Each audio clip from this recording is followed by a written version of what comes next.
Volta e meia eu vejo alguma pessoa dizendo: o espiritismo vai te deixar doido, esse papo de ver espírito, eu não acredito, isso aí vai te deixar maluco.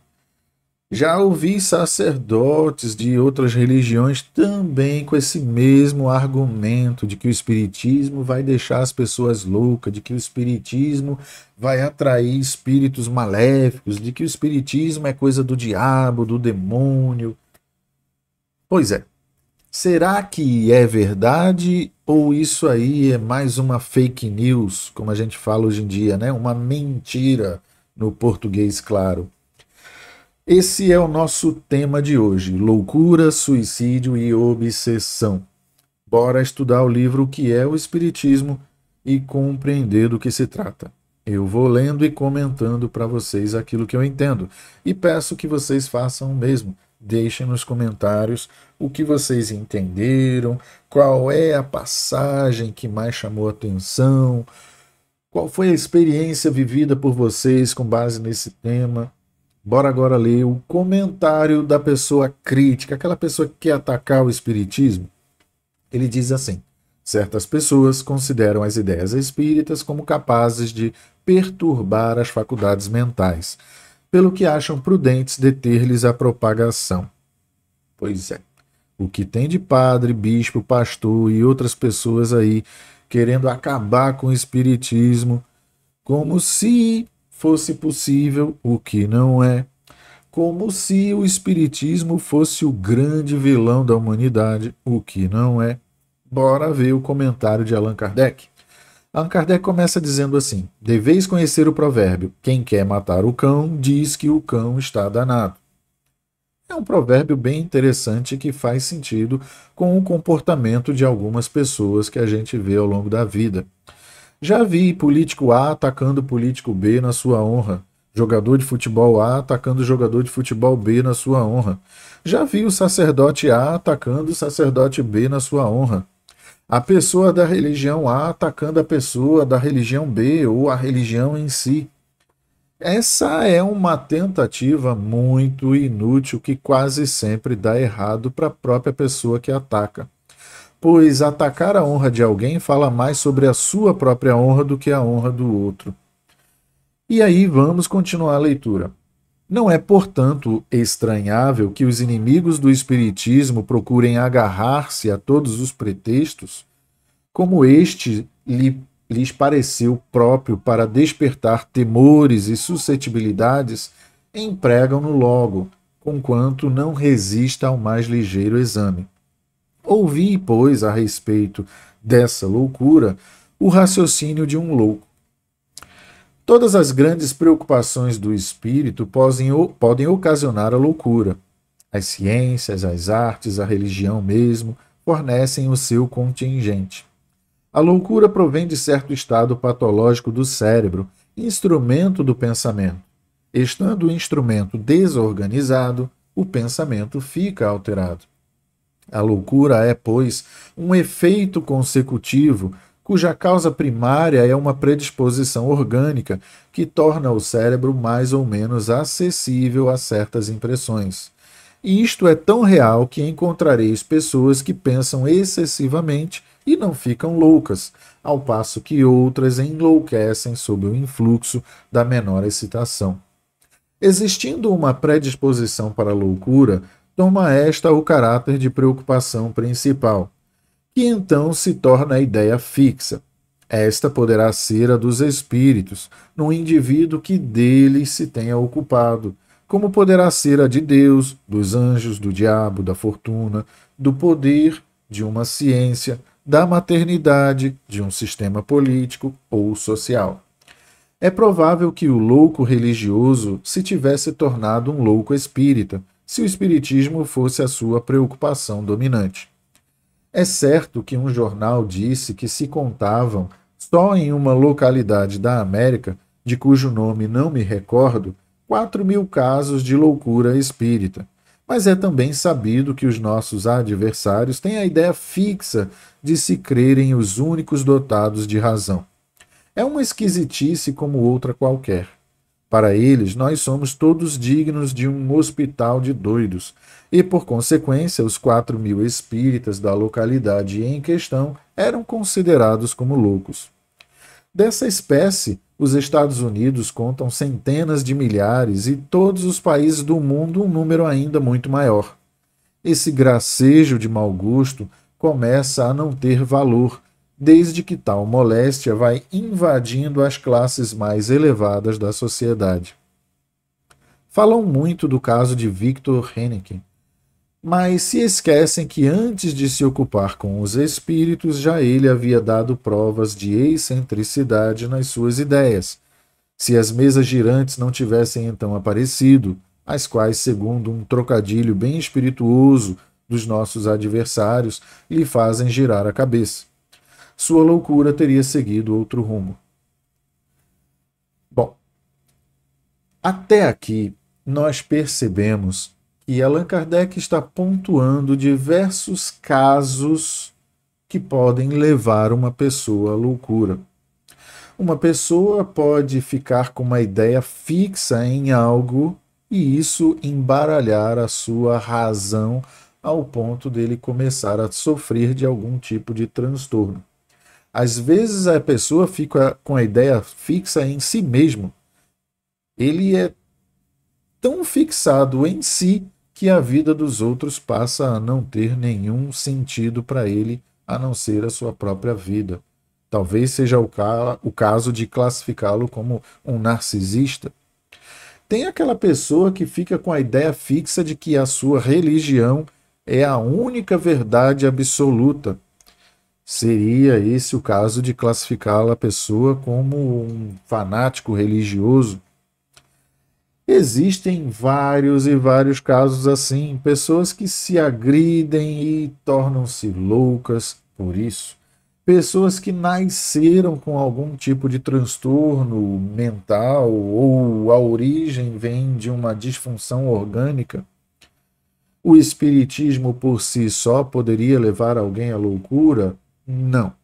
Mas se essa pessoa ficar bitolada em viver 24 horas do seu dia apenas pensando no espiritismo, provavelmente ela pode entrar num processo de loucura.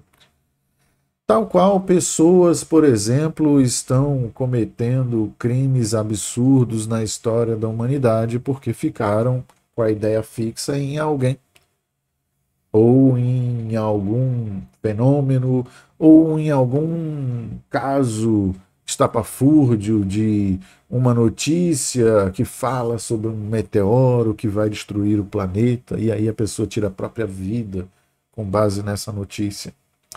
Então, nós precisamos ter a honestidade intelectual de observar qual a origem da loucura do outro antes de sair desrespeitosamente e levianamente, criando motivos falsos para o transtorno mental de alguém. Continuando a leitura, eu digo, pois, que o Espiritismo não tem privilégio algum nesse sentido, mas vou ainda além. Afirmo que, bem compreendido, ele é um preservativo contra a loucura e aquelas pessoas que pensam em tirar a própria vida. Entre as causas mais numerosas de excitação cerebral, devemos contar as decepções, os desastres, as afeições contrariadas, as quais são também as mais frequentes causas daquelas pessoas que pensam em não viver mais. Ora, o verdadeiro espírita vê as coisas deste mundo de um ponto de vista tão elevado que as tribulações não são para eles senão os incidentes desagradáveis de uma viagem. Aquilo que em outro qualquer produziria violenta comoção, afeta-o mediocremente.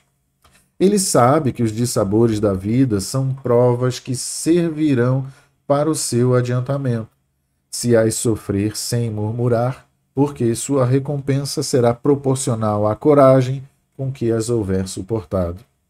Suas convicções dão-lhe, pois, uma resignação que o preserva do desespero e, por consequência, de uma causa incessante de loucura e de vontade de não viver mais.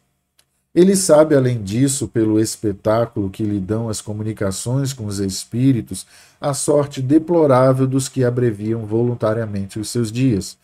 E este quadro é bem de molde a fazê-lo refletir. Também é considerável o número dos que por esse meio têm sido detidos nesse funesto declive. É um dos grandes resultados do Espiritismo. Bom, então aqui nós vemos os benefícios de estudar, refletir, praticar e aprender o Espiritismo. As pessoas começam a se preservar dos incômodos que passamos pela vida, incômodos tão diferentes e que sofrem impactos diferentes nas pessoas. É preciso que a gente veja o Espiritismo como uma ferramenta útil para o nosso equilíbrio mental, para o nosso bem-estar, para a nossa sanidade. É isso o que o Espiritismo tem a nos oferecer, dentre tantos outros benefícios, como, por exemplo, se um ente querido meu falece, um pai, uma mãe, um avô, uma avó, uma esposa, um marido, e eu fico tão transtornado que não vejo mais sentido na vida, e de repente esse parente vem e se comunica comigo através de uma psicografia ou um outro tipo de mediunidade, dizendo: não faça o que você está pensando em fazer. Viva a sua vida lembrando dos bons momentos que tivemos juntos. Eu estou bem, estou vivo, estou vivendo ao lado de fulano, de ciclano. E aí eu começo a ler naquela psicografia provas de fatos que só eu sabia. E isso atesta a veracidade daquela comunicação. E melhor, toda a comunicação em si me dá um novo rumo, me faz pensar de uma nova forma. Esse também é um dos benefícios do Espiritismo, ao contrário do que algumas pessoas e sacerdotes de algumas religiões dizem, que o Espiritismo levará a nós a loucura, que o Espiritismo prega culto a Satanás, ao diabo, a demônios. Longe disso. O Espiritismo nos esclarece que essas coisas não existem da forma que essas pessoas de outras religiões pensam. Continuando. Em o número das causas de loucura, devemos também colocar o medo, principalmente do diabo, que já tem desarranjado mais de um cérebro. Sabe-se o número de vítimas que se tem feito ferindo as imaginações fracas com esse painel que, por detalhes horrorosos, capricham em tornar mais assustador. O diabo, dizem, só causa medo às crianças. É um freio para corrigi-las. Sim, como o papão e o lobisomem, que as contém por algum tempo, tornando-se elas piores que antes, quando lhes perdem um medo. Mas em troca desse pequeno resultado, não contam as epilepsias que têm sua origem nesse abalo de cérebros tão delicados. Não confundamos a loucura patológica com a obsessão. Esta não provém de lesão alguma cerebral, mas da subjugação que espíritos malévolos exercem sobre certos indivíduos, que, em muitas vezes, têm as aparências da loucura propriamente dita. Esta afecção, muito frequente, é independente de qualquer crença no espiritismo e existiu em todos os tempos. Neste caso, a medicação comum é impotente e mesmo prejudicial. Fazendo conhecer esta nova causa de perturbação orgânica, o Espiritismo nos oferece, ao mesmo tempo, um único meio de vencê-la, agindo não sobre o enfermo, mas sobre o espírito obsessor. O Espiritismo é o remédio e não a causa do mal. E aí eu quero comentar a vocês que já assisti diversas pregações de sacerdotes da Igreja Católica, Evangélica, Protestante, enfim. dizendo que o Espiritismo nos levaria à loucura, dizendo que no Espiritismo a gente faz culto a Satanás, ao diabo, ao demônio. E nada disso é verdade. Frequento o Espiritismo há décadas e nunca vi nenhum culto a nenhuma criatura maléfica. Existem sim espíritos que querem fazer o mal às pessoas, espíritos que ainda estão corrompidos no seu egoísmo e ainda possuem uma visão equivocada de como viver a sua vida praticando o mal. Espíritos que aterrorizam a mente e a vida das pessoas, fazendo com que elas entrem num estado de depressão, de loucura e de outros transtornos mentais, trazendo consequências maléficas para a vida das pessoas, pessoas que às vezes entram no mundo dos vícios por conta desses espíritos obsessores.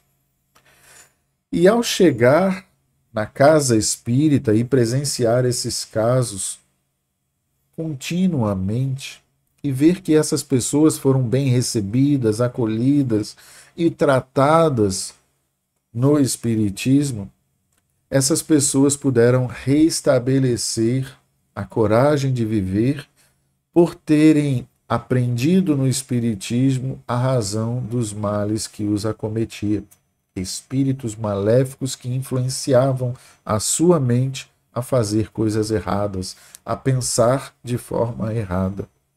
Então são pessoas que às vezes estavam há anos em tratamentos com psiquiatras, com psicólogos e não conseguiam se libertar do mal, porque o mal não estava, nesses casos, num transtorno orgânico, psíquico, mental, e sim num transtorno de origem espiritual.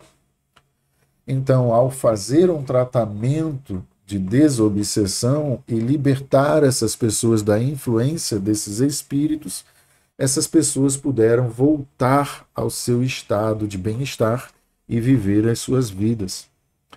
E nós, espíritas, não ficamos convertendo ninguém ao espiritismo.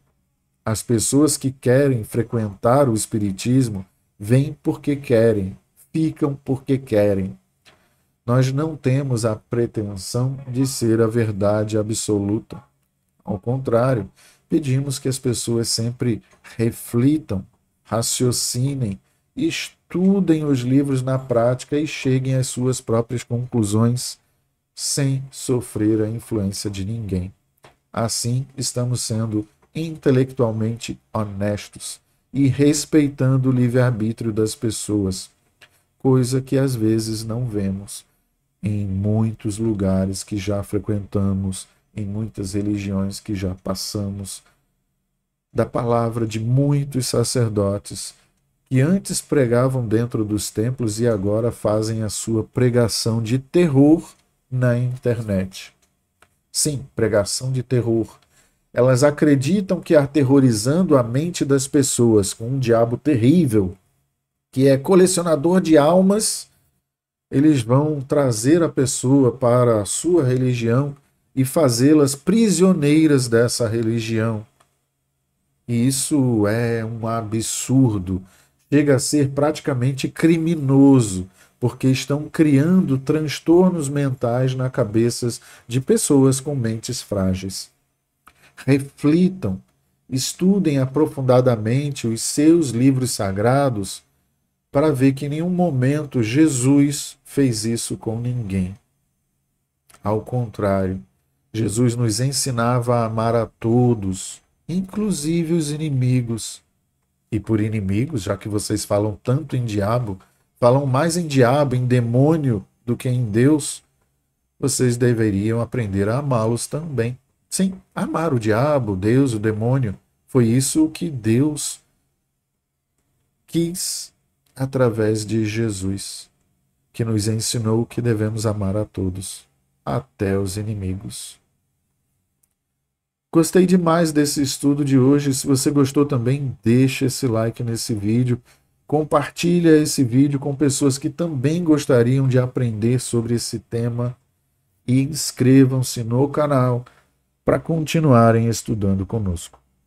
Grande abraço. Fiquem em paz.